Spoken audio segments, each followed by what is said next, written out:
Ho, ho, ho, ho! Hello, family! Welcome to a very special Sunday, December 23rd episode of Prospects After Dark. I am your host. I am Kyle Reese, and I'm already choking on this fake-ass Santa beard. I need somebody to stand here and pull this damn thing down as we talk. Hello, and welcome to Prospects After Dark. Again, this is a very special Pads Miss episode of Prospects After Dark. Look, we have a bunch of shit to do, right? We have 3 more beanies to give out. We have an Andrew Miller acquisition to talk about. Blake Reichert, how are you? We have plenty to go over. Now, we don't know exactly what to expect from a Sunday crowd before Christmas. I don't know how well this is going to work, you guys. But we have a lot to get to. I really do need somebody to stand here and hold this goddamn thing. The Woctagon says eggnog and fireball. No, none of that. But I'm glad you're bringing it up because we have 2 things to get to. First and foremost, our good friend at Heartfire, our good friend at Heartfire27, I believe his name's Caleb, I probably shouldn't say his name, but Caleb sent us as a gift, a pad gift, this awesome bottle of Crown XO. So our first cheers goes to our good friend Heartfire27 for sending the amazing prize, the amazing present to Heartfire. Oh, God. Sorry, I don't know if I can talk and do this at the same time. Ho, ho, ho. Okay, so our next item of business, before we get into sports and all that stuff, is our good friend Tom McCoy. Oh, God, this is going to work. Our good friend Tom McCoy sent us bacon floss and bacon lip balm. So this is what we're going to do. We're going to break open this bacon lip balm right here for you people, because I love you. I love you. Hello, friggin' cards. What's up? This is Santa After Dark from Shelton Mysterio. What's up, Shelton? How are you? And then here's a lip balm. Oh my God, it's bacon grease. It tastes just like fucking bacon grease. Oh God. Oh. That is the most atrocious flavor I've ever tasted in my life. Thank you so much, Tom McCoy. I guess I might as well give this bacon floss a try too while we're getting after it. Again, oh God, that smell is repulsive. Oh my God. Oh God, why did I do that? Miller is overpaid, but we have to overpay for free agents. You know, my guess is that that's exactly what Miller's market was. You know, we talked about Andrew Miller. I thought, hold on, let me get in the hair. I'm actually kind of pleasant. Oh God, no, that's bad too. Oh God. Water. Oh my God, I'm gonna do it. Oh. You guys don't ever, you make a creepy Santa? Yeah, I make the creepiest Santa. Don't feel like an overpay to me. Look, the fact that the 3rd year is a vesting option changes if it's viewed as overpaid in my book. It's not overpaid for the simple fact that they're not committed to 3 years. They're committed to 2, and if he earns that 3rd year, then he earns it. That's good for me. Look, I thought maybe you'd get him on a 1-year, $14 million similar deal, similar to what you got Greg Holland for, and they didn't get him for that. It took 2 years to do it, but look, is he overpaid? I don't know. He probably won't earn all the money that he ends up getting, but I don't care. He's going to be good next year, hopefully, and we'll see what happens. What did they do to you? From Eric Thomas. Hey, Eric, how are you? Ho, ho, ho, ho. Cheers, gifts. You remind me of the drunk Santa from the video game Bully. Our Bad Santa, which is a great movie.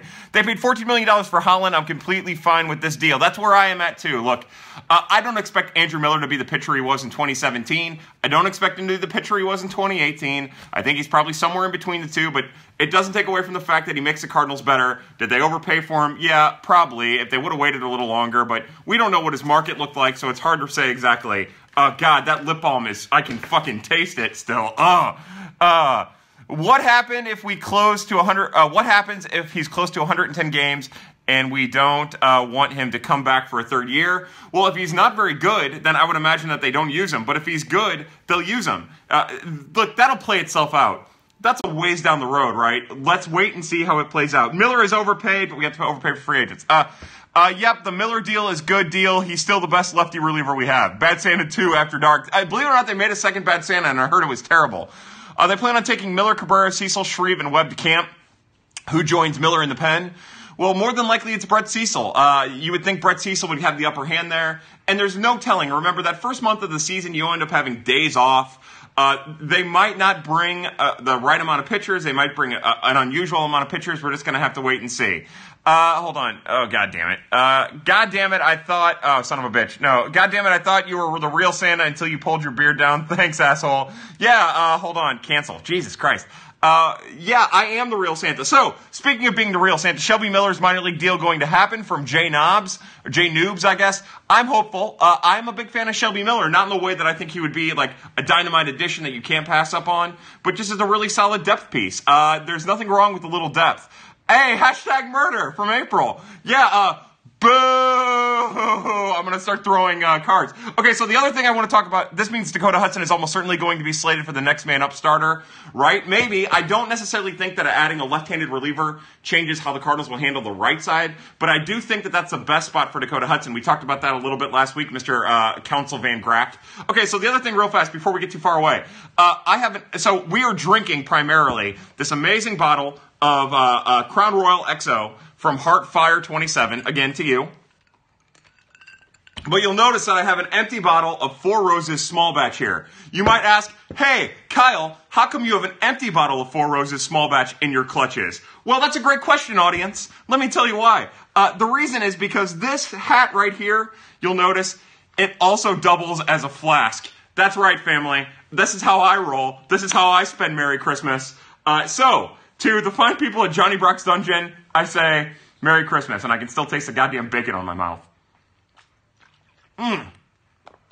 Santa flask. Hey, Cup of Joe, how are you, buddy? Nice to see you. Thanks for being a part of this. Look, I've got booze coming out of all my orifices, family. What the hell am I watching from Forever Cards? A train wreck, as always. Where's Nick Plummer pitching this season? He's not pitching anywhere. He'll be hitting in Palm Beach to start.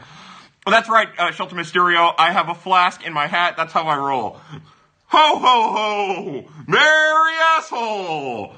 Ho, ho, ho! Merry drunken asshole! Santa flask roll on the floor. What a time to be alive from Ashley Crow. That Santa hat is fantastic. The Santa hat, God damn it, I can't talk with this stupid thing on. Oh, God, we miss a lot of really great things.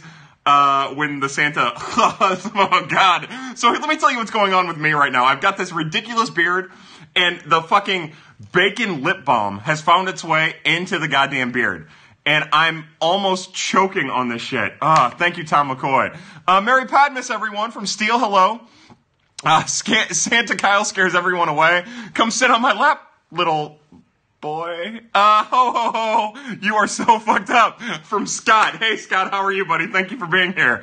Pad Balm, yeah. Okay, so look. So Matt Stromer, I'm going to get right to this, too. Matt Stromer was one of our two winners for the Prospects After Dark beanie caps. Matt Stromer and Seth Turner, rather, won our first two. Happy Festivus to the rest of us. Run our first two Prospects After Dark beanie caps. You'll be getting those here in a short period of time. We have 3 more to give out. I'm going to give out one right now. We'll do some of this, do some of this, do some of this, do some of this. Name. You have 2 beards. I do have 2 beards. Where's the brown bag of goodies? Hey! Not Barilli. Not Barilli wins. He's our 3rd winner of a Prospects After Dark beanie cap. I love that Not Barilli. He's one of my favorites.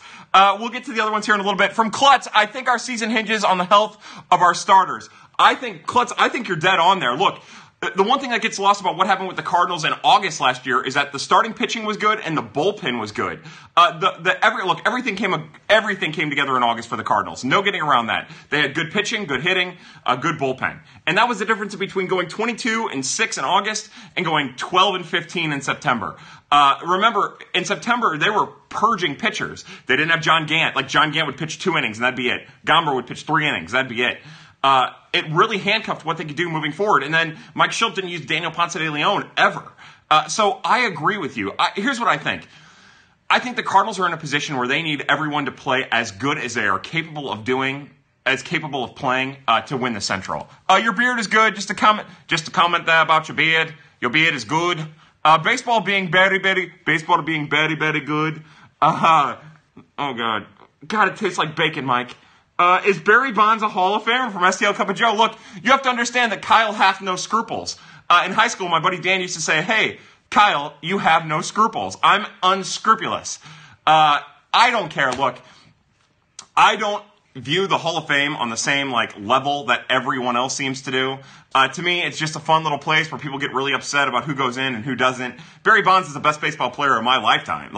He's the best baseball player I've ever seen. He's the most dominant hitter. And you can say what you want about it being aided by steroids, and it probably is, or HGH or whatever, but he's a monster. And to me, the Hall of Fame is just a fancy museum that people get worked up about. I'm not one of the people to get worked up about it, so put him in, put Clemens in, put McGuire in. I don't understand why there's this holier-than-thou philosophy when it comes to the goddamn Hall of Fame. Look, I understand why you might keep people who bet on baseball out. That makes a little bit of sense. But, one thing at a time. You don't want to get too fired up about that stuff. But, again, I think it's different in between taking steroids, taking HGH so your body can recover, and betting on the sport that you're playing.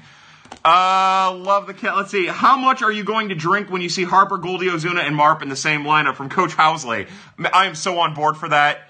I love it so much. That would be incredible. I don't have much of a high hopes that it's going to happen, but if it happens, it'd be amazing. NFL slaves are entertaining to watch. Holy cow, I don't know what that means. I got to mute you. I don't know what that is. Holy cow. Look, we're not going to talk about slaves. Oh, wait, no, that was, oh my God, that's me messing up. That's old what's-his-name's comments. What a fucking shit show that is. Now that betting is legal, let them all in. Sure. Look, here's the thing is I'm not a baseball historian. I don't know much about, the history past the 50s. So even the stuff with Shoeless Joe, I don't know very well. You see what you saw in 8 Men Out, and you hear stories here and there, and blah, blah, blah, and yada, yada, yada. I don't know the history of it, so I kind of relinquish my ability to, have a feeling for it, honestly. There's a lot of assholes that have opinions, and I'm not one of the people who feels comfortable expressing their opinions, because I don't know enough on the topic. I don't know exactly what was going on. I've seen the movie. The movie's a Hollywood production. Anytime you get a Hollywood production, it changes the entire goddamn dynamic of the whole thing. But, yeah, sure, let them in. Who cares? It's the Hall of Fame. It's a museum. Just get people in. Who's the lefty bat off the bench cards got? Would Moose take a bench roll? Well, look, I don't know Mike Moustakis, but I would assume that he wouldn't take a bench roll unless his entire market completely dried up. That's my guess.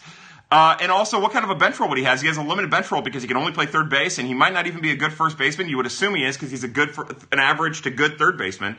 But what does it look like as a lefty off the bench? It's Drew Robinson right now, maybe with a chance of someone like Tommy Edman providing some type of relief down the road.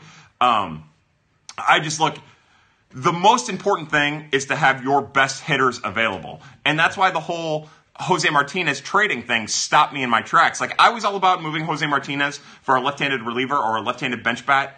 But then you start to think about it, and you hear the arguments made in favor of keeping Jose Martinez.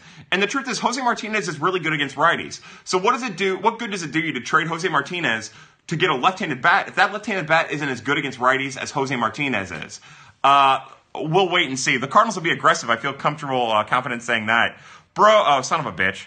God damn it. Bro, as much as I love sports, I gotta get my career and money in order. I'm just stating facts.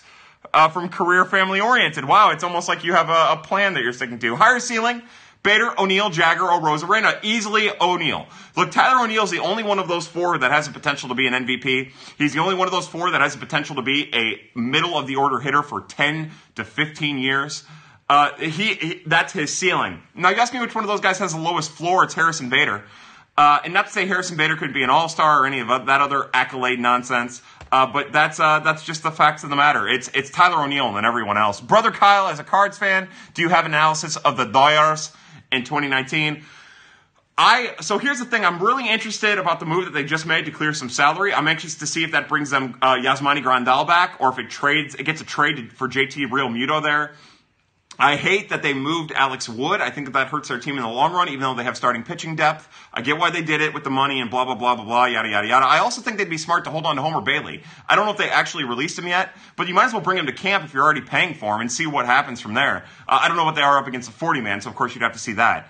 But look, the Dodgers are good. They're still the team to beat in the National League. Do you think Jag would take over for Ozuna and left if Ozuna leaves?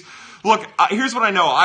You guys know I'm a big Jose Adolis Garcia fan, but I would not be in favor of handing him anything until he works on his strikeouts. Like, he doesn't have the power potential of Tyler O'Neill. He doesn't even have the plate discipline of Tyler O'Neill. So he has a lot to work on before we even start talking about him taking over. I would say that even on the pecking order right now, Lane Thomas and Randy Arozarena are ahead of him. And that doesn't include Tyler O'Neill, who is ahead of him. I think Jag has a lot to work on. I think he's a fascinating player with fascinating tools. But giving him a starting spot now or putting him on a track for it right now after what he showed in 2018, both at Memphis and in St. Louis, is a little premature. I keep my bacon-flavored lip balm in my pad fanny pack. Oh, my God, we're going to have pad fanny packs, aren't we? Your beard is off, and I can't stop staring at it. Good. So here's the thing, like, I just keep choking on the goddamn hair, so it's got to stay down here. Jerko is more expendable than J-Mart with Munoz in place on the bench, right? Matt Stromer, that's an interesting thing, right? Somebody asked a little while earlier on Twitter, why do we think that there isn't much of a market for Jerko? Why aren't we hearing about trades with Jed Jerko? And I can't help but think that that has a lot to do with the fact that the Cardinals realize that they have a defensive liability at third base. Now, Jairo Munoz has the potential to be a good third baseman. He actually could be a pretty good defender anywhere. It's just that he's really far off from that ability. And I think that they see what they potentially could have disastrous-wise with Matt Carpenter, even though right now it's pretty good. Or, you know, I think they see that and they think, wait, Jed Jerko is actually going to be important to this team. So I think that's why they're keeping Jed Jerko. And remember, when that bat is on, it's on. Sure, Jerko's more expendable, but how much more expendable is Jerko than J-Mart with Goldschmidt playing first base? It's a great question. Somebody said Munoz is D, and then a bunch of laughing faces. Don't forget that Jairo Munoz, when he plays third base every day, he's actually a serviceable major league type third baseman. It's just the Cardinals try to get cute with him and put him in the outfield and put him at second base and only play him at third base once every 55 games or whatever. And he's not a shortstop, so it's just as much on the Cardinals as it is on Jairo. What would be your pitching rotation next year if you were the Cardinals? What would be mine? Kyle got to write up a piece on Miller Shreve for tomorrow, published, so I have to head out. Merry Christmas to you, Joe. To you and your family, Joe. I'm anxious to read your piece. Stick around for 1 second, though. Somebody asked me what my rotation would be. Well, first off, I would move Waino from it, and I'd go Carlos Martinez, Jack Flaherty, Cy Michaelis, Michael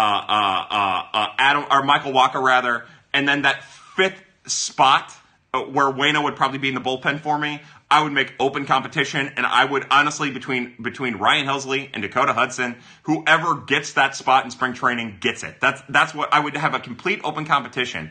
And I'll be honest, I would even do that with Michael Wacha, who I think is a very, very top of the rotation type pitcher when he's healthy. But, you know, the problem with bringing Michael Wacha into the rotation to start the year is that with the injuries, like, that ends up changing how everything. Gomber for fifth spot. Yeah, Gomber, exactly. Like, that's what I'm talking about. Being released was the only way that Bailey to LA trade could happen due to his 5-10 status. Yeah, but Mike, there are more intricacies to that. You know that. If Bader has a terrible spring and O'Neill has a monster spring, could Bader be stuck as a fourth outfielder? I wouldn't think so. Look, the Cardinals are all in on Harrison Bader, and don't be surprised if but the other thing about Harrison Bader is he has always had a good spring training. Spring training's perfectly engineered for him. You have pitchers working on stuff. He's getting fastballs early in counts. Like, in 2017, he had a great spring training. In 2018, he had a great spring training. Like, he's not going to struggle in spring training, and if he is, then that is a huge alarm for me personally.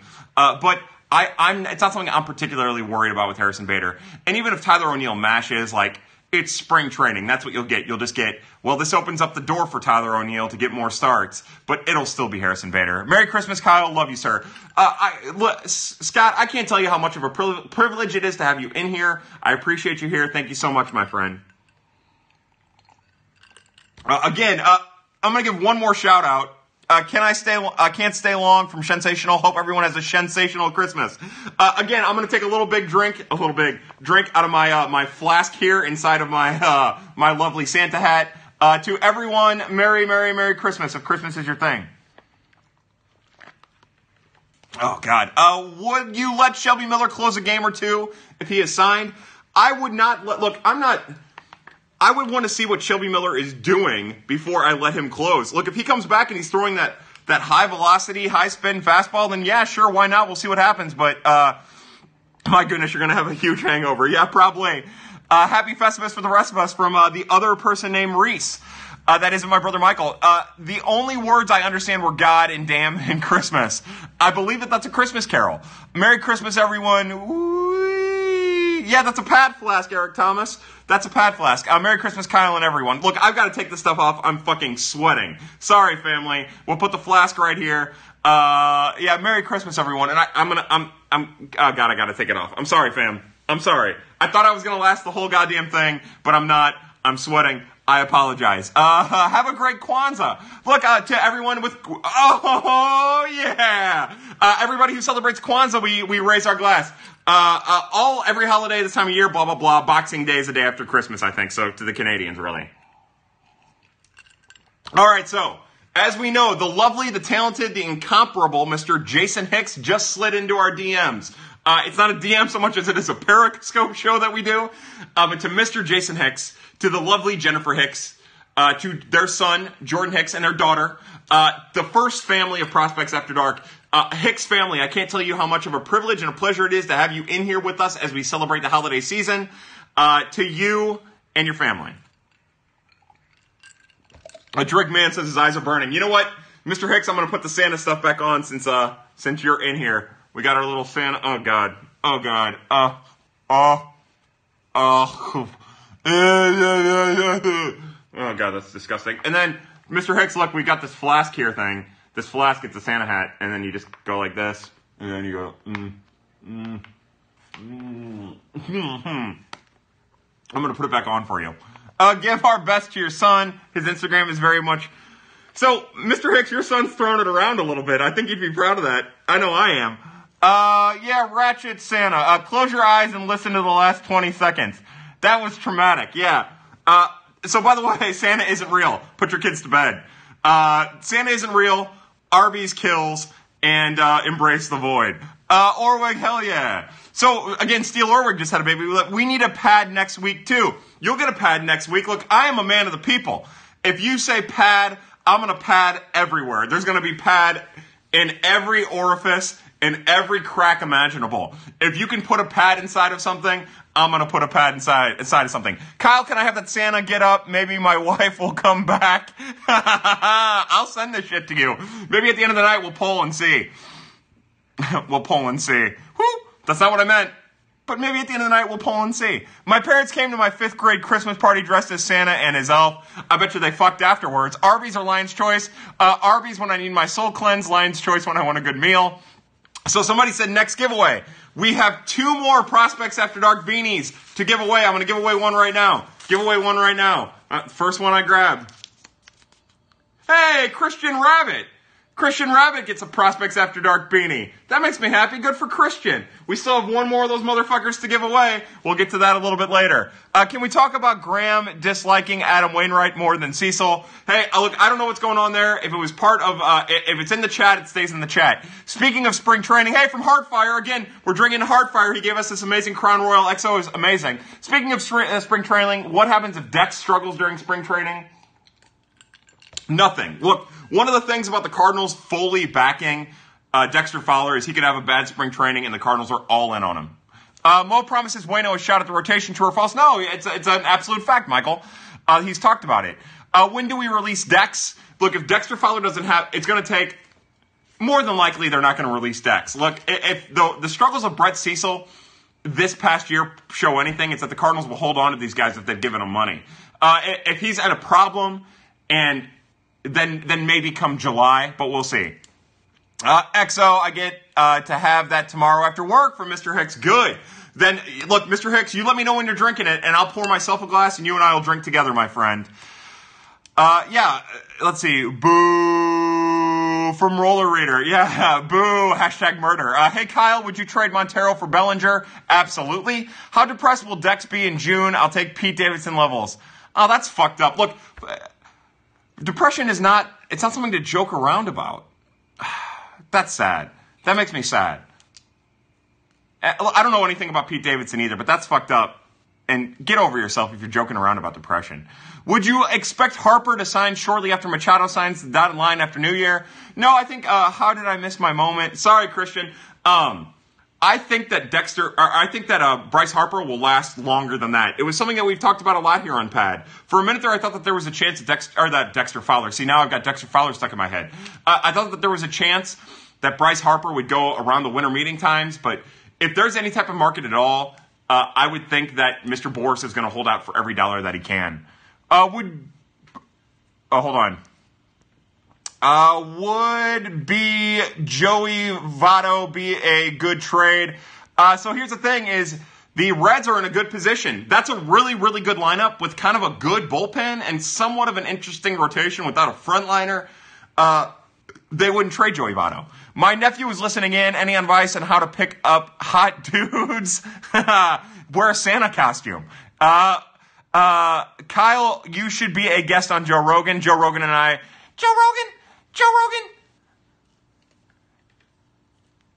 got nothing. Son of a bitch. Higher ceiling, Hudson, Helsley, or Gomber. For me, it's Helsley. It'd be Helsley, Gomber, Hudson. I think Hudson could be a really great piece in the back end of a bullpen. But if I'm deciding, Helsley's number one. Look, no one quite understands how good Ryan Helsley can be when he's healthy. No one. Other than me and STL Cup of Joe. And probably Ryan Helsley's mother, I would think. But other than that, he's so goddamn good. He's so damn good. And so is Gomber, and so is Hudson. But Ryan Helsley, he's the guy that if he would have stayed healthy last year, we'd be talking about him closing. Which is nuts to me, because I still think it should be Jordan Hicks. But the two of them could end up being really devastating along with Andrew Miller now. Let's see. We'll need more bat kissing next season. The only way to hit dangers is to kiss that bat, boy. Can you talk about Malcolm Nunez from Matt Stromer? So I don't know exactly what you want me to say about Malcolm Nunez. How about this? This is what I will say about Malcolm Nunez. In 1 year time, he went from being kind of fit to being kind of pudgy. He's a little clumsy at third base. That worries me. I think in the long haul, unless he takes serious steps this coming year, he's probably a first baseman. He has a cannon of an arm that plays well at third base. But his bat, his swing, his mechanic, it's all beautiful. Don't invest too much into the stats you saw at the Dominican Summer League. He was playing against talent that he shouldn't ever be playing against. I would imagine the Cardinals get aggressive with them. I don't know if that means that they're aggressive to Peoria, but I think they'll be aggressive to Johnson City, something like that. Look, he has a bat that's going to mash. We know that for a fact. It's just what comes after that. Let's see. Can I host a Pad after show called Talking Pad where we discuss this week's shit show?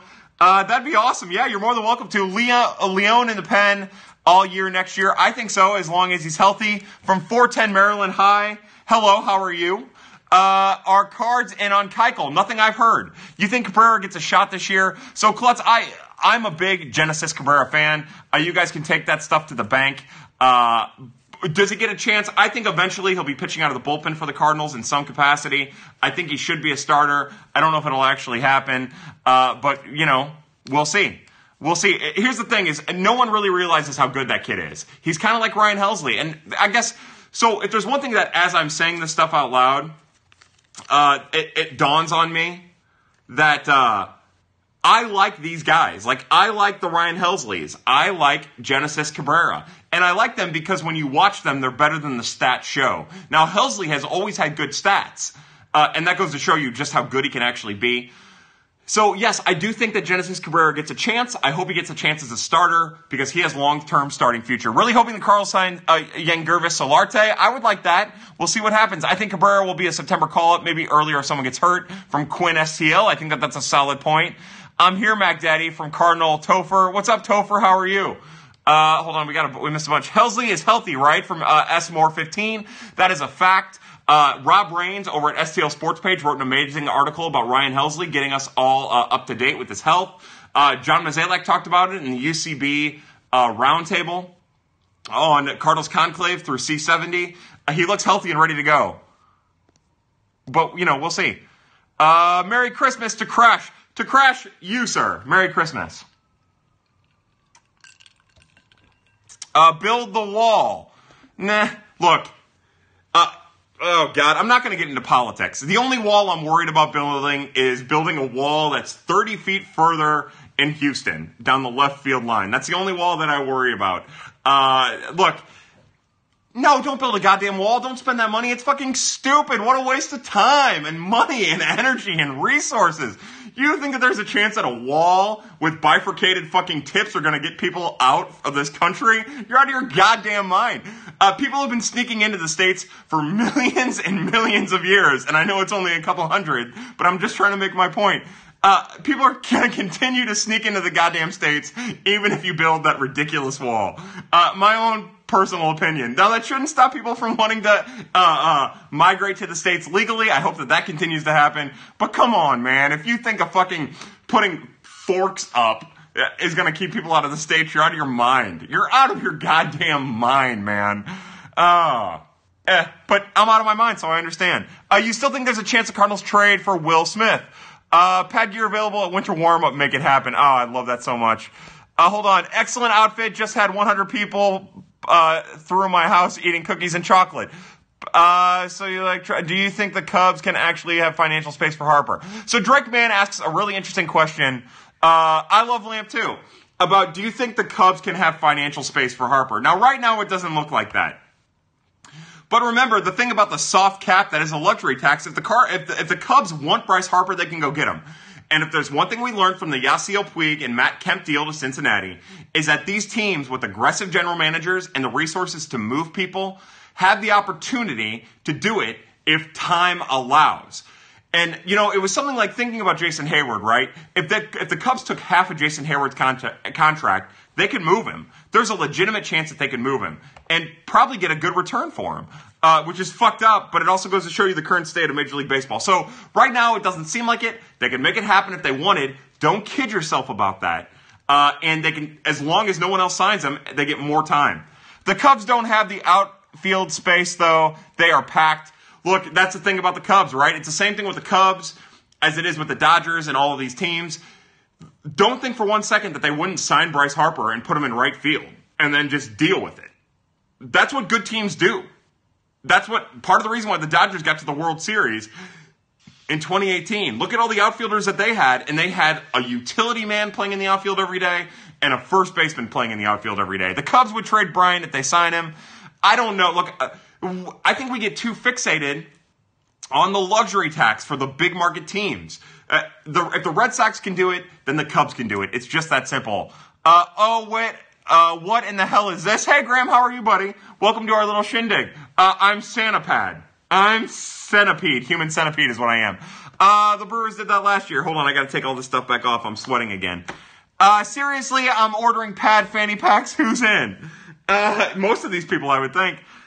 Oh, God, I'm sweating.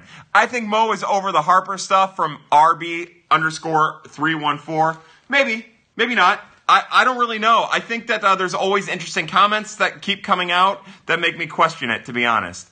The Cubs don't have the outfield space, blah, blah, blah, blah. I missed a bunch of comments. We were talking about that wall. Come to the United States. We have baseball and drunk Santas from Ashley. Yeah, I'm just one asshole drunk Santa who wants you to come to the States and move in with me. This Periscope is drunk from Colin Cottrell. Yeah, no, it's super drunk. To you who noticed that we're drunk. Put the beard back on. I'm almost there. No, you let me know when you've come, and I'll take the beard off. I swear to God. My main goal with Pat this entire time is to just make everyone come. The Cards fan reaction would be insane. Do you think the Reds have a better record than the Pirates next year? Yeah, absolutely. I think the Pirates are terrible. I think that the Pirates would be smart to try to burn that goddamn thing down like the White Sox did. Let me know when you come, whoever that was that says that they were close to finishing. If you need, I'll just do this. We'll pretend like I'm jerking you off because I'm pretty sure you were a dude. All right, I gotta head out. See you later from Quinn STL. Quinn, I think you're 15 years old, so probably for the better. Whoa there, buddy. From Crying STL fan. Oh, come on, Oh, come all ye faithful, joyful and triumphant. Pirates stuck with Archer. I wouldn't think that they're stuck with Archer, but if they were to trade him right now, they wouldn't get what they gave up for him. I hope my parents can't hear that. What? Oh man, I just moved. Yeah, good. Stroke that thing. I'm gonna have nightmares about Santa now. Yeah. Look, here's the thing. If you've made it your entire life and you haven't had nightmares about Santa, then your parents didn't do it right. Open your hand wider, Kyle. Here you go, Mr. Hicks. Let me get you, buddy. Those pipes say it is Christmas. Hi, Kyle. The White Russian. It's White Russian. Oh, my God. Kiefer Dean Roach. Kiefer, you're right. It is absolutely White Russian season. To you, Kiefer Dean Roach, for making that. Oh, God, don't make... Ugh. That voice is a combo of Mariah Carey and Jesus. It's funny because I have Jesus inside of me and Mariah Carey. Her fingers are knuckle deep. Someone's feelings are going to be hurt in fourth place at the Central this year. Kyle, if I see you coming down my chimney, then I'm going... oh, no.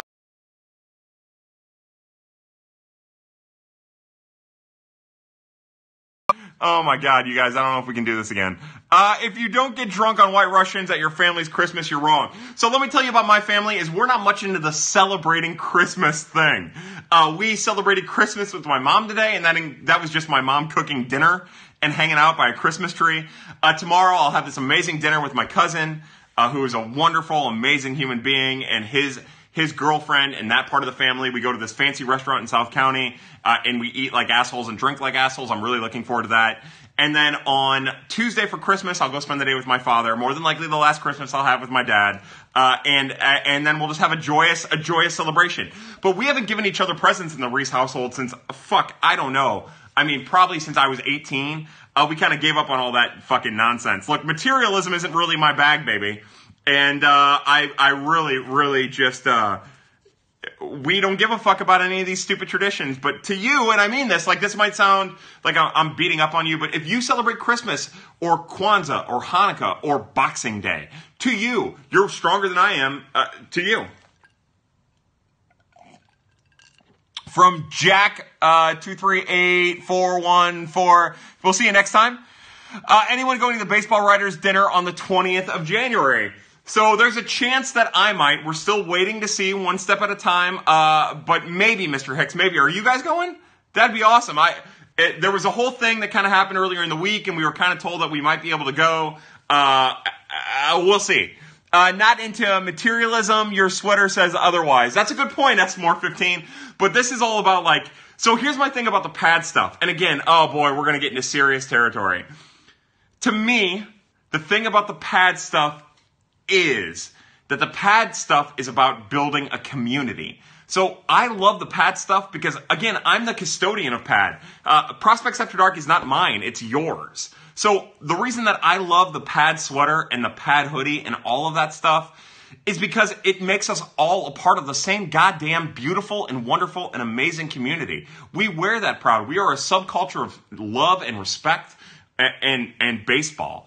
And I wear that with pride. And again, it is a materialistic option. Again, I'm not living in a van down by the goddamn river. But it's something more than just regular clothes. Like if you see me out, my brother Michael, who's in here will attest, I usually just wear plain t-shirts. It's like I have a black t-shirt, I have a red t-shirt, and there isn't much to it. But other than my pad and Birds on the Black stuff, I have Jurassic Park stuff, which is a kickball team I played on that I love, and I wear that. Again, there's a certain level of materialism that we all hit that you can't, as you get older, you have to deal with. But other than that, I'm just kind of a cool dude. I'm not cool. I take that back. I'm kind of a douchebag, but who's also cool at the same time. I'm not much into material. So bringing Christmas into this, Christmas is the ultimate material holiday, and our family is not the type of family to embrace that. I'm wearing my pad socks right now, so am I, baby.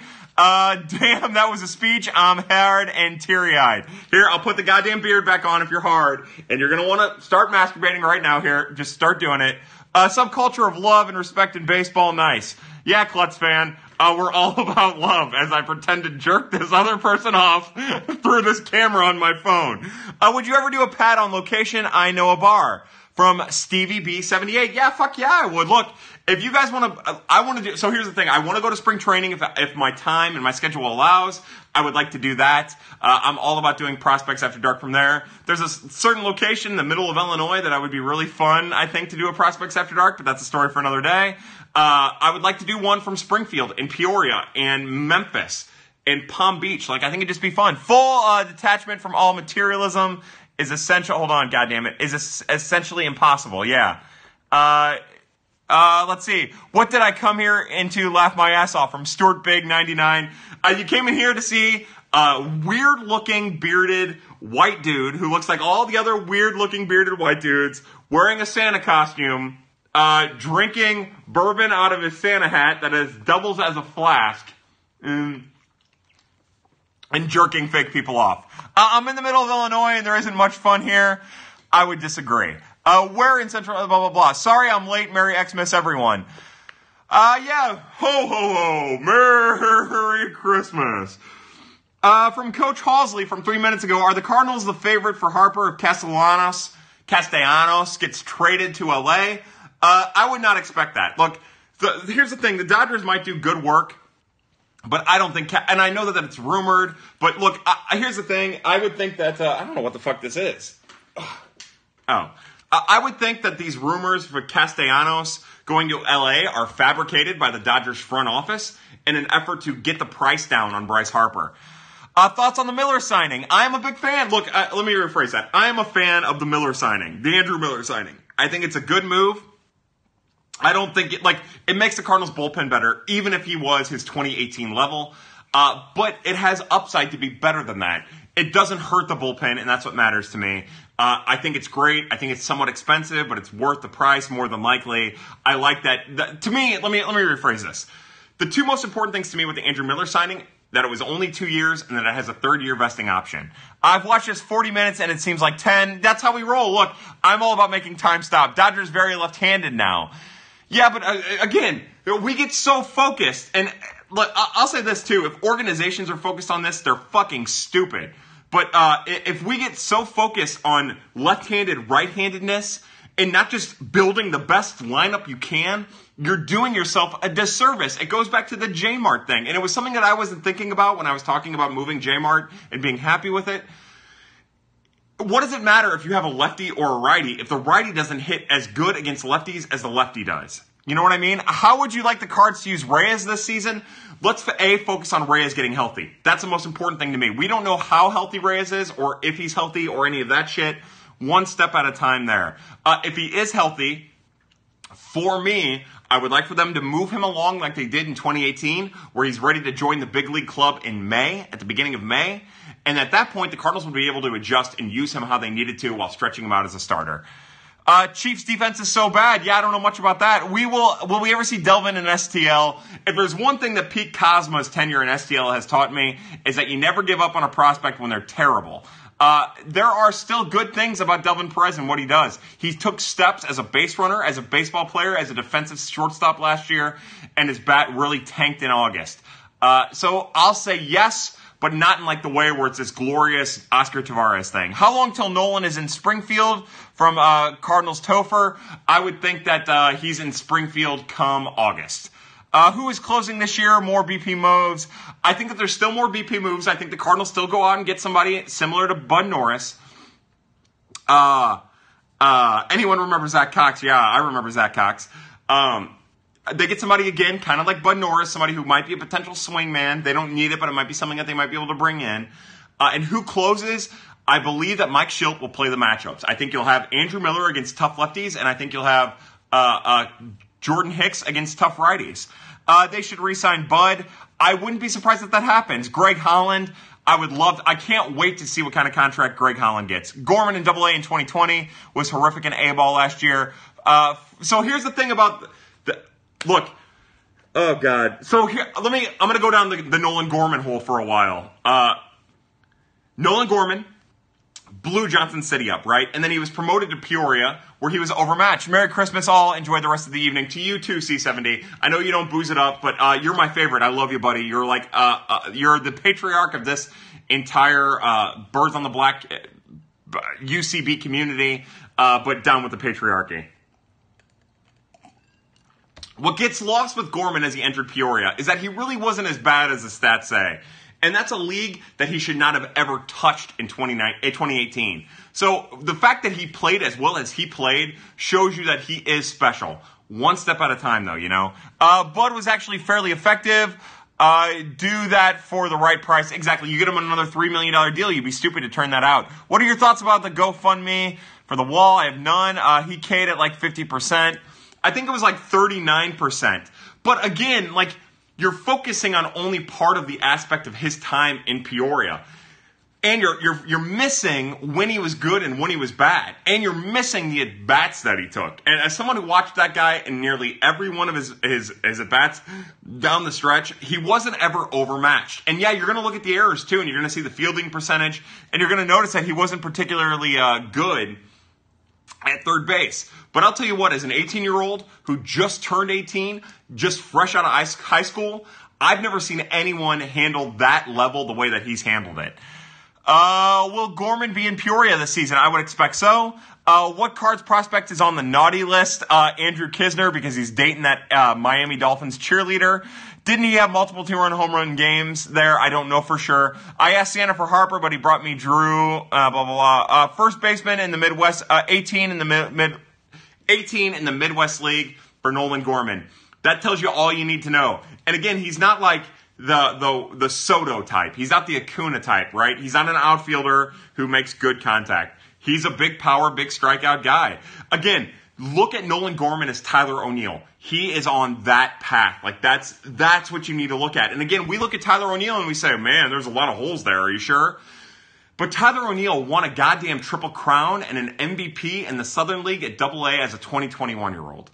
That's so rare, and people don't realize how rare it is. And for him to be in the Midwest League and doing what he did, even with that K rate, is impressive. Gorman is way off, but got that TNT bat. From Zach STL. Yeah, Gorman is, and that's the thing, right? There's a chance that Gorman might be in Springfield come August. There's a chance that he might be in Palm Beach come August. But there's a chance that he can be legit, and we're just going to have to wait and see. Do we extend Miles Mikolas? Now, that's a fun one for me. And let me tell you why. I thought by now we would hear maybe about a Miles Mikolas extension. But then when you start to think about it, it makes sense in a different light. So where is Miles Mikolas from? He's from Jupiter. He's from the Palm Beach area. So what would be a really cool thing if you were Miles Mikolas? You would sign your extension in spring training in your hometown with the team. And I think, yes, I do think we're going to get a Miles Mikolas extension in spring training. The Gorman people ever get back to you? No, unfortunately not, Derek. Did you ask Santa for a bigger screen for Christmas? From Chuck Brownson. No, I did, but you know what? Santa doesn't believe in me. So here we are, Chuck. Just you, me, my phone, and 90-something other assholes at this current moment. Where will Malcolm Nunez finish in 2019? On his girlfriend's face? No, he'll finish in Johnson City. If Luken Baker stays healthy, that would be huge for the Cards. It would be huge for the Cards, right? So Luken Baker, because of his advanced college-developed bat, will end up being on the time frame if the Cardinals pick up Matt Carpenter's option at first base. But the issue is with Goldschmidt, and this is another reason why I'm not all that high on giving Paul Goldschmidt an extension before you see what it looks like.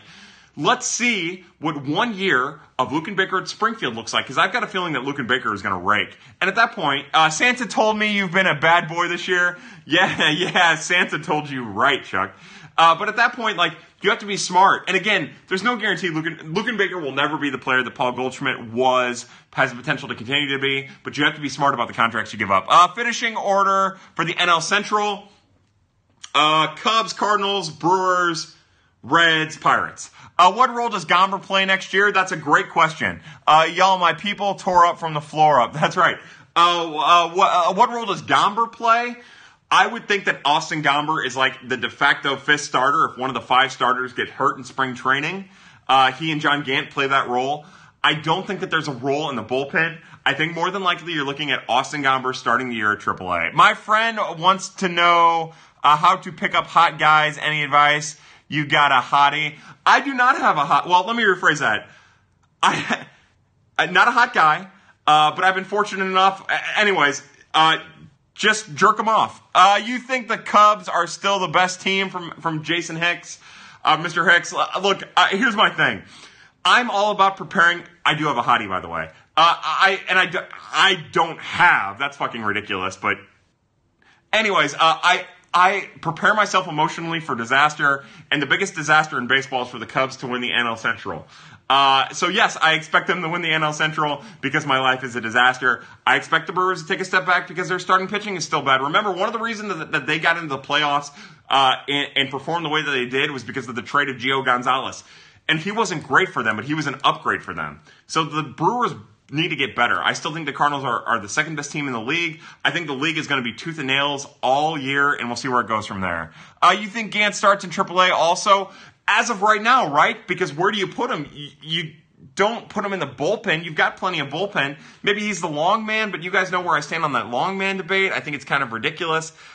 Here's what I think. Let me rephrase my thoughts on the whole who starts where with Gomber and Gant.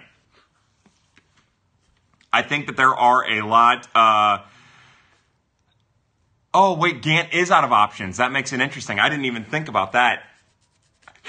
What I was going to say is I think that there are a lot of different scenarios that can play out. And especially with John Gant, if he's out of options.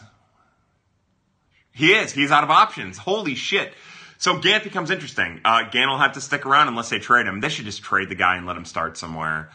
But the Cardinals have a lot of options for that starting rotation. And some of those guys are going to go to the bullpen, and some of them are just going to have to go to Memphis. What you drinking? I am drinking this amazing from our good friend, Heartfire27, Crown Royal XO. That is in this glass. The other thing we are drinking is this empty bottle of Four Roses small batch. That is in our Santa cap. When was Gant a long reliever last year? As a matter of fact, Gant was worse out of the bullpen than he was as a starter.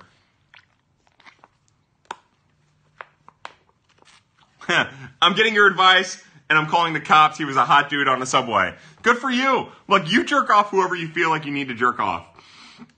Let's see. We are about an hour into the festivities. Does the Baltimore guy get picked up from me? His name is Miesinger. He does not get picked up. I do not believe so. He'll be pitching in the Cardinals organization next year. The Cardinals were one of the last teams on the claim order, and they claimed him. So I would expect him to pass through. Can we have an apartment tour from Drake Mann? No, we cannot have an apartment tour. If you want to come over, you know where I live more than likely, and you can have yourself a nice little tour. All right, we have one more Birds on the Black beanie to give away. Our Birds on the Black. Does Gant have trade value from I would think, yeah, I would definitely think that John Gant has trade value. He was important to the Cardinals down the stretch. And if there's one thing that an expensive contract of Mike Leake tells us is that all pitchers have a market potentially, especially pitchers that are cheap. John Gant has a market. Look, you're not going to be able to get anything like fantastic for him, but he definitely has a market. I don't know how to win one of those bad boys, but hook me up from Coach Halsley. You had to buy Prospects After Dark stuff. You had to buy Prospects After Dark stuff for it to happen. Was a Miesinger debut in... oh, you're right. Really? So here's the thing about Miesinger, is he has that high, at least in AAA, he had that like high velocity... He had the low velocity. Let me restart with Miesinger. Sorry, I'm getting fucking distracted. His slider's good. His fastball's low velocity, but it comes in hard. And the minors, it was harder than it was spin-wise than it was at the major league level.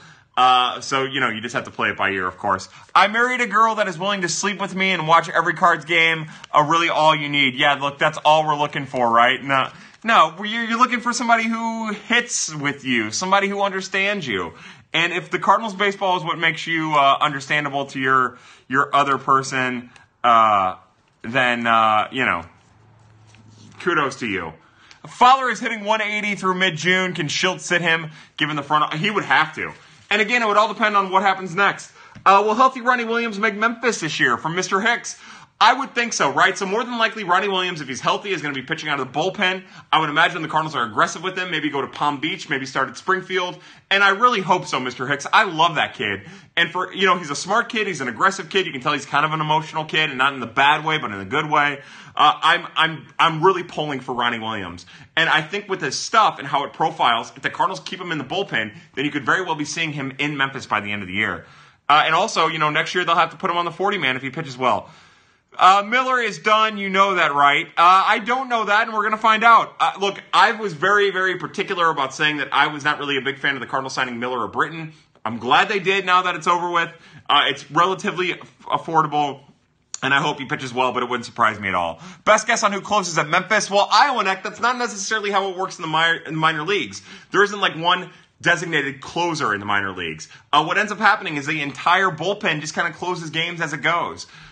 You won't see that. More than likely, Seth Elledge will get some opportunities. More than likely, Giovanni Gallegos will get some opportunities if he's not with a major league club. Andrew Morales, if he's healthy, will get opportunities. They'll use multiple people in multiple different situations. What we doing with Brett Cecil? More than likely right now, he is your second lefty out of the bullpen. The Cardinals will go into spring training as it currently sits, unless they make another acquisition. I don't know what that is. Unless they make another acquisition, you're looking at a spring battle with Cecil and Shreve as your second lefty. A lot of opinions on the bullpen next year. Will they go 7 or 8? Projected pitchers from Lil Weeze 15. I would think that Woodford getting put on 40 men next year. Yeah, I would think so too. Here's my prediction with the bullpen, right? It's going to be right now, and this is only with the players that are on the 40 man. You're talking about 8-man bullpen more than likely. And again, how the team starts the year is different because of how many days they have off at the beginning of the year. So throughout the rest of the year, you're talking about a bullpen of Cecil, Miller, and then you're talking about Brebbia, Leone, Hicks, more than likely Ponce de Leon, Gant if they don't move him, and Gregerson. Those are your 8. Cecil has been awful, but I would give him one more chance. So would I. I love that knuckle curve on Cecil. Give him an offseason to get himself in shape, his mind in shape, and you never know what you're going to get. With the Cards DFA Cecil, if not effective during spring training, I think that there's a very good chance that if come spring training time, he doesn't look like he's prepared for the season, that either he or Shreve would get DFA'd. We'll see where it goes from there. I see you, Tetris. I don't know what Tetris is, but to Tetris.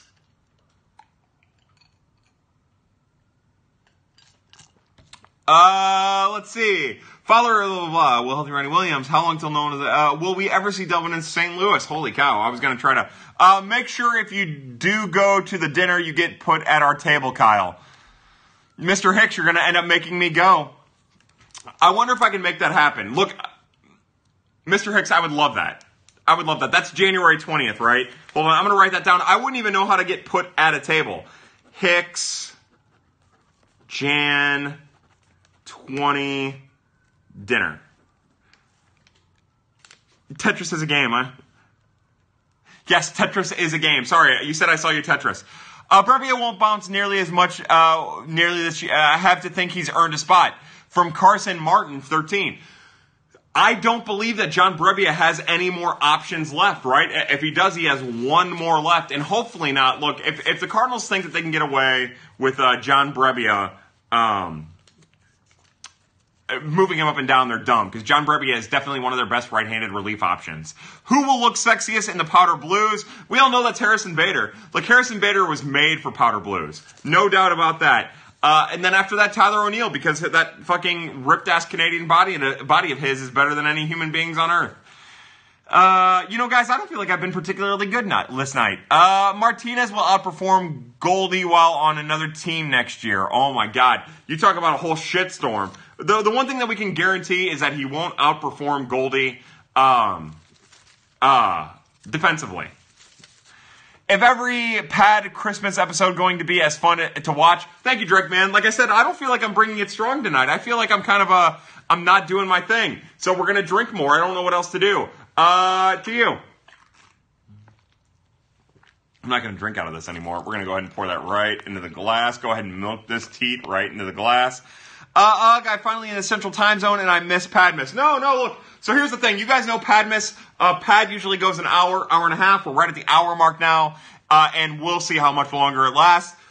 We still have drawings to do. Andrew Miller has nothing left when closers lose it. Yeah, cheers. To Ashley, cheers. To Ashley, cheers. Oh, I like this XO stuff. This stuff's really good. Look, I don't think Andrew Miller has lost it, not to the point where he's a liability in the bullpen like Brett Cecil has been over the last couple of years. But we're just going to have to wait and see. We're just going to have to wait and see. God, I'm pouring more booze.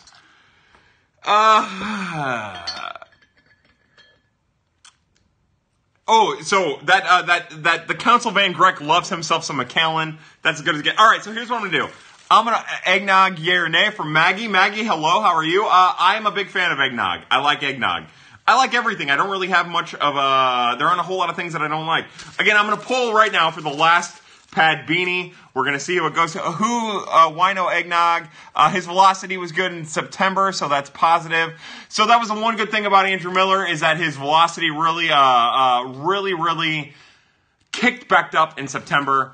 And, it managed to get back to where it was in 2017. And with all the injuries that he dealt with between the two shoulder impingements, the knee, the hamstring, all you can hope is that Andrew Miller finds a little bit back when he gets healthy. How much of your monthly budget is booze? I don't know. I don't budget monthly. I just go buy shit because I'm irresponsible and I'm basically a 15-year-old. When I drink the good stuff. You're a good man. You're a good man about that. Again, so I'm getting distracted. I was going to draw. Andrew Miller's slider is absolutely disgusting, though, from Drinkman. Yeah, his slider is disgusting. His fastball is disgusting. He can end up being a really, really good pitcher in all capacities. He's pretty fantastic. Again, so here, let me get to the pad drawing real fast. Pad drawing. I'm shaking this goddamn thing up. LJ Pierce is drunk. I like to hear that. All right. For our last and final, Prospects After Dark beanie. Our good friend, Kiefer Dean Roach, gets the last Prospects After Dark beanie. That makes me happy. I love that Kiefer Dean Roach. That's a legitimate human being. Anyways, I appreciate everyone who ordered pad shit and pad gear. You guys are the best. I don't understand why you watch this. I really don't get it. I'm kind of a rube. And I just really appreciate everyone being here and being a part of this.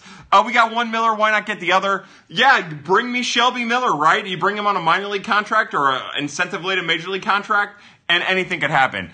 Thoughts on Cards trying to trade for Brad Hand from Iowa Neck. I'm a big Brad Hand fan. So when the Cardinals played in San Diego 2 years ago, Brad Hand just dominated them. I like Brad Hand a lot, but I don't think, Brad Hand doesn't necessarily seem like the kind of pitcher that the Cardinals would get. Nice. We watch because we love you. Thank you, Steele. Hey, again, to Steele and his beautiful daughter and his wonderful wife, congratulations on the new baby. S-More 15, Paul DeJong as the X factor for the Cardinals lineup in 2019. It depends on where he fits in the lineup. I will tell you this.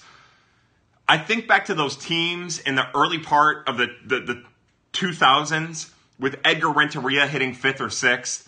And if Paul DeJong can bring that kind of, can bring his type of game to that 6th spot, similar to what Edgar Renteria provided, then, yeah, again, not similar. That's not the right way of saying it. But I'm saying, if you're going to have the depth of Paul DeJong as your 6th hitter, then you're in good shape. Now, as an X factor, look, they need Paul DeJong, or they need Paul Goldschmidt to be their X factor. They can't fuck around with that. It has to be Paul Goldschmidt. It cannot be anything else. And then, at that point, you need Marcell Ozuna to be the hitter he was in September. That's the vital situation where they're at. Thanks, Kyle. Gotta go change a diaper. Again, Steele, to you. I know I'm late to the party. Have we talked about getting... son of a bitch. Have we talked about getting owned by Puig in the Central? You know, I was talking about this earlier in the week. I used to love... I hated Yasiel Puig. But I've experienced a lot of emotions with this Yasiel Puig. When he was first brought into the fold as a free agent, I was very much into Yasiel Puig. And then he started doing crazy shit, and I thought, this guy's kind of a clown.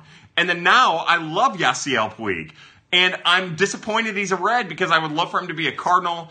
And I really do hope, and this is a terrible thing to say, I hope he hammers the Cardinals without the Reds winning.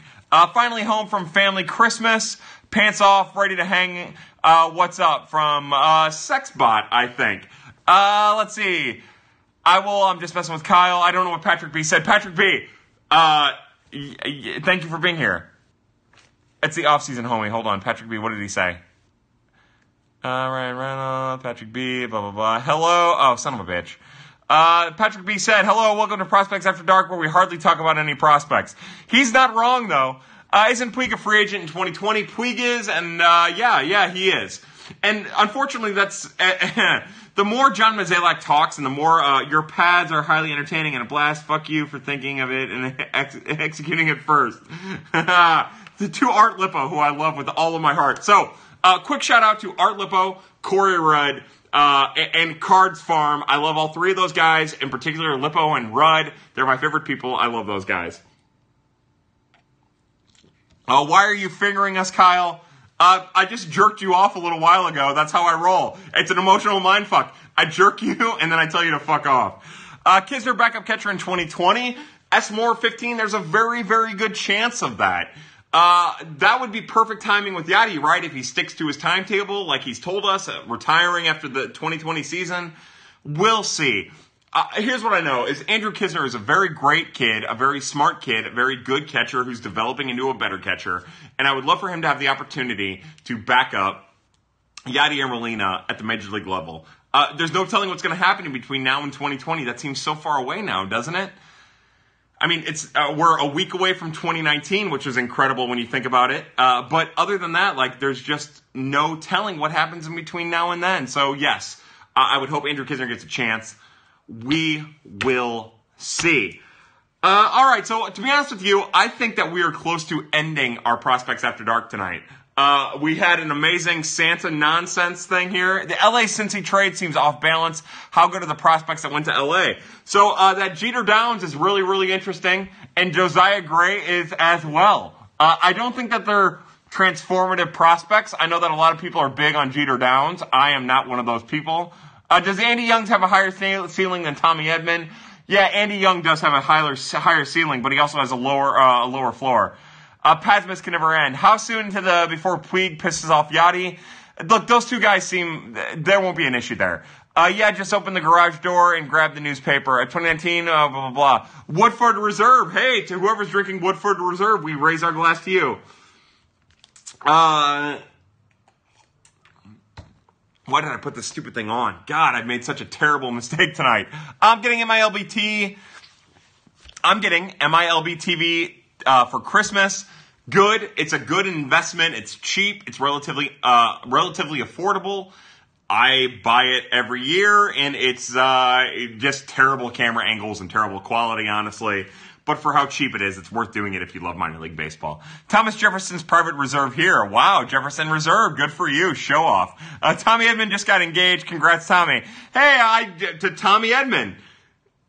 Mazel tov. Once again, why didn't you just dye your beard white? I thought about it, Drake, man. I really did. The fake beard messes up your hair. I have to slick my hair back in order for that fake beard to really play out.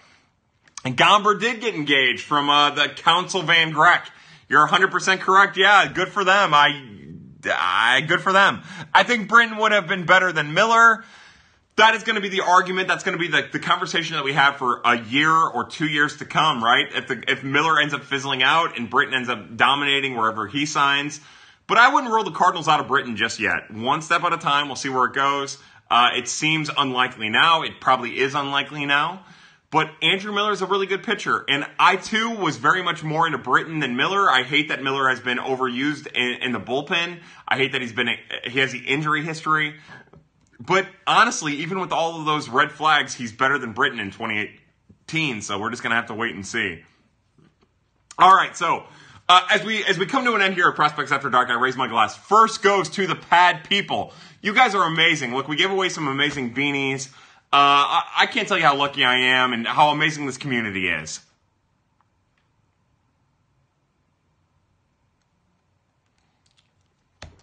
And his shoulder is broke. He has 2 shoulder impingements. But again, if you're looking at the bright side of life, always look on the bright side of life.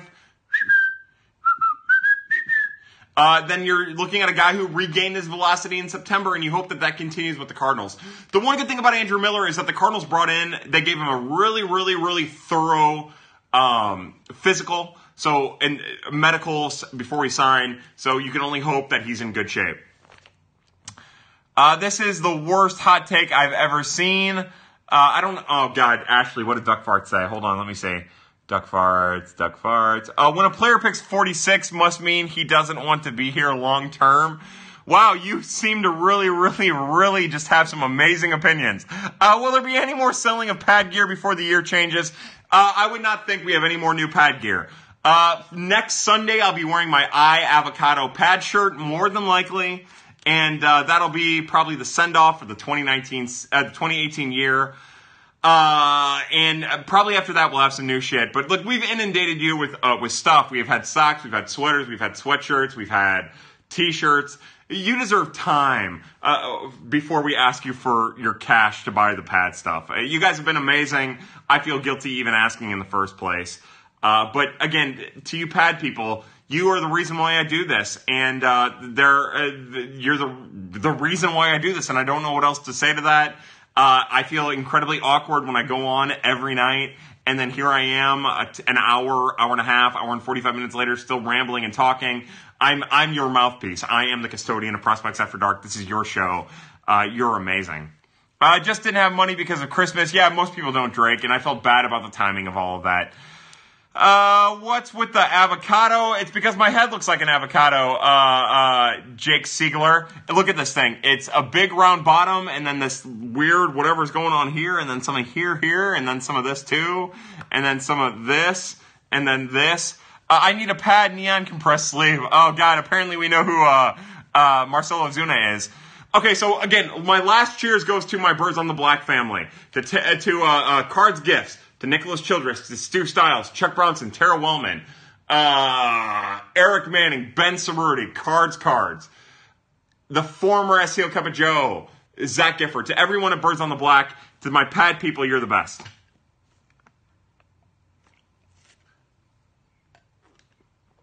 God, I drank too much tonight. Can I get a follow from Drake Man? Maybe, we'll see. Merry Christmas, pad family. That's right. Okay, so I don't have anything else to say. I've talked enough. I hope everyone has a great couple days here. Merry Christmas to everyone. Happy New Year. Happy Hanukkah. Happy Kwanzaa. Happy Boxing Day to everyone. Remember, as we get into these next couple days when emotions run high and we hate our family, respect everyone. Just be cool, man. I tell my guys at work all the time. By the way, my guys at work are the best people on earth. They got me 4 bottles of bourbon. I had a smorgasbord of gifts from my work family that I got on Thursday. I am an extremely, extremely lucky person. And there's something that's happening in my life, kind of on a personal note, that makes me extremely, extremely happy that I didn't expect. That has really, really just kind of blown up in the last week or so that I can't wait to explore further. I just want to bring that up because I'm an extremely lucky person and an extremely happy person. And so anyways, what I'm getting at is we get into the holiday season and it's miserable and everyone hates each other because we are all emotional and just disastrous human beings. And more than likely, more than anything, just be cool to each other. So to everyone, as we get into the holiday season, be cool to each other. And to anyone who might know what I'm talking about in any other aspect, to you, you're fucking incredible. That's all I've got. This is a Padsmas special. To everybody at Birds on the Black, for everybody here at Prospects After Dark, you guys make this worth doing. You guys and gals, and you make it worth doing. I love each and every one of you. If you watch this, you're a part of the resistance. And as always, fam, the resistance, happy hunting.